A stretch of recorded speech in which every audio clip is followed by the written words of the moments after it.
তোরা যদি ঝগড়া করে মইরেও যাস জীবনে কোনোদিন ছাড়াতে যাব না। গেলা ঝগড়া থামাইতে আর নিজেই ঝগড়া করে আসলা। আচ্ছা তুমি বলো, ভাবিরে বুকে নিয়ে সান্ত্বনা দেয়াটা কি কোনো অন্যায়? মোটেও অন্যায় না, কিন্তু আজকে তোরে সান্ত্বনা দেবে কেডা?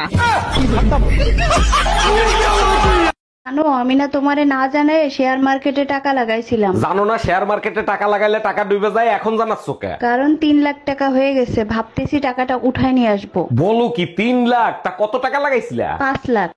আমি इसका पति है। অরুণ ভাই, আপনার মন খারাপ কেন? আচ্ছা ভাবি, আমার চেহারায় কি কোথাও ভাই লেখা আছে যে ভাই বলে ডাকেন? আরে ভাই, আপনাকে ইজ্জত দেওয়ার জন্য কথা বলি, তাই ভাই ডাকি। ইজ্জত দেবেন ভালো কথা, ভাই বলে ডাকবেন কেন? জানু বলে ডাকবেন, ইজ্জত নিতে সুবিধা হবে।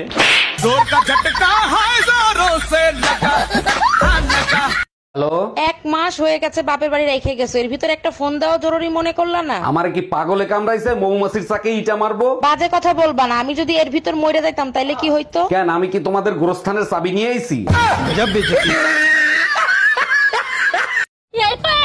তুই শান্তর ফেসবুকে কি কমেন্ট করছস? কে আছি? ভালো কমেন্ট দিতে করছি। আমার এমবি নাই তো, ফ্রি ফেসবুক চালাই। ছবিটা অবশ্য আমি দেখি নাই, না দেখে কমেন্ট করছি। বিউটিফুল, সুন্দর হইছে শান্ত, আর অনেক দূর আগায় যা। কে কি হইছে? শান্তর বাপ মরছে, শান্ত ফেসবুকে ছবি দিয়ে সবার কাছে দোয়া চাইছে, আর তুই এই কমেন্ট করছস? ওই বলেন তো, একটা পুরুষ মানুষ সব থেকে বেশি খুশি হয় কখন? এটা তো একেবারে সহজ, যখন তার বউ প্রেগন্যান্ট হয় তখন। আর একটা পুরুষ মানুষ সব থেকে বেশি আতঙ্কিত হয় কখন? এটা তো আরো সহজ, যখন শুনে গার্লফ্রেন্ড প্রেগন্যান্ট তখন। জামাই, শুনলাম তুমি নাকি বিনা কারণে আমার মেয়ের সাথে সবসময় ঝগড়া করতে থাকো। 1 মিনিট আম্মাজান।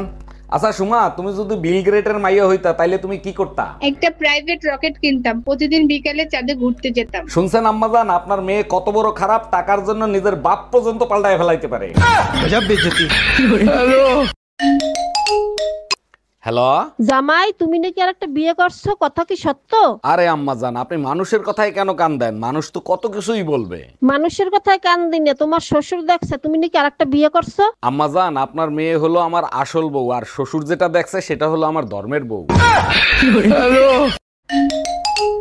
হ্যালো জামাই, কালী পূজায় আমার মেয়েরে নিয়ে তুমি কি আসবা, না আমি তোমার শ্বশুরে নিয়ে আসবো? উভয় সংকটে ফেলায় দিলেন। না মা, আমি আসতে পারবো না, আপনার মেয়েরে পাঠায় দেবো। আমার মেয়ে তো তোমারে ছাড়া আসবে না, কারণ তোমার চরিত্র তো ভালো না। বুঝতে পারছি, এবার 2 মা কালীর তাণ্ডব সহ্য করতে হবে আমার।